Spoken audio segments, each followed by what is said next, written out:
Oh my goodness. Hold on. Hold on.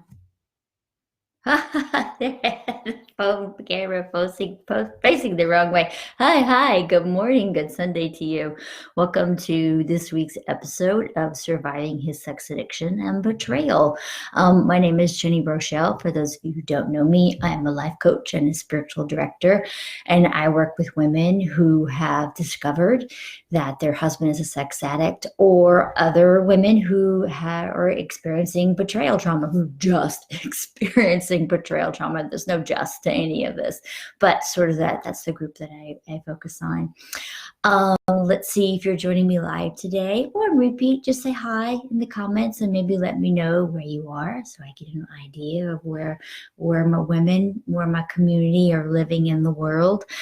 It is December 29th, and we are starting to hone in on a new decade. And oh my God, there's so many people posting, what are you visioning for 2020? What's your vision board? What are your goals for the year? And I'm like, my goals are to survive today and feed my kids and take a shower. Those are my goals for the holidays. So I give you permission to just take it easy on yourself. I posted the other day that this time of year, right, the veils are thinner. What does that mean? That's such a woo-woo thing to say. It just means that, like, the energy is different and the spirits are a little closer to us and emotions are high and we have all this family and kids around us. And so what can that do? That can really, really dysregulate your nervous system.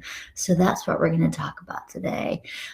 It is sort of step 2, or the second component of this 6-step approach that I take when I work with women who've experienced betrayal trauma. First one is safety and boundaries. That's what we talked about last week.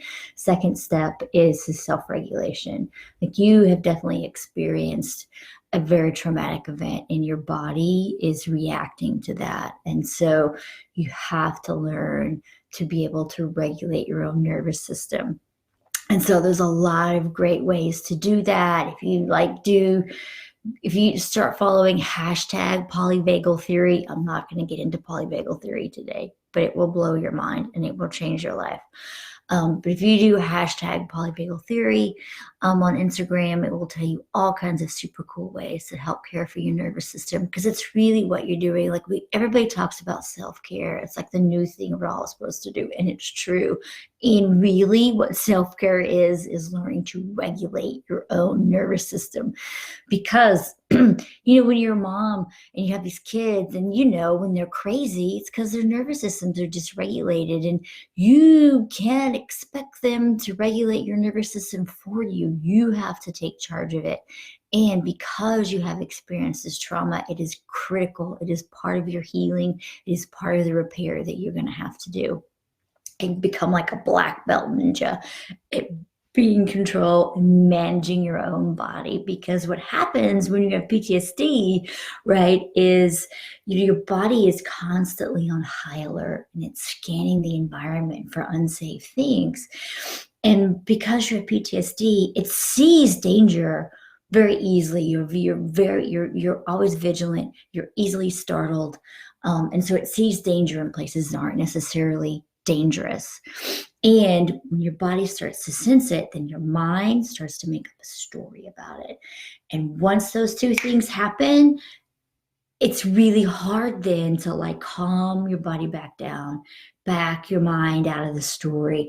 Because even though you may logically know that what you're afraid of, or the little terrible thoughts that you're having are going on, are not real, your body says that they are. So learning to regulate your nervous system so that you can disengage from those thoughts. It's not a matter of just getting over it. Like, it is real, the reaction that's happening in your body. So I want to validate that and say, this is not all in your head. It's in your body and you feel it. So how do you regulate your nervous system? So we'll talk about a couple things. One is the easiest thing that you can do in the moment is just take what's called a discharging breath. Discharging meaning that it starts to get that energy, that nervous energy, that fight or flight response that's in your body, and starts to move it through. So all you do is you take a deep inhale through your nose, And then you blow it out through pursed lips. Like you're blowing out through a straw. I wonder how funny this sounds on the interwebs. Okay, one more time.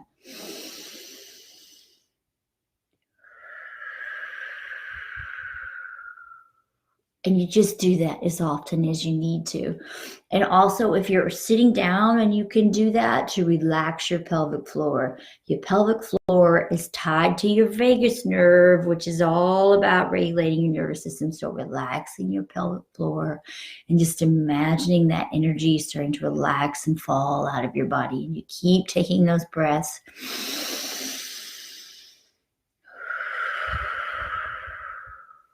Until you don't need to anymore. Okay? That's the first thing. Second thing I'm going to talk about is Epsom salt baths.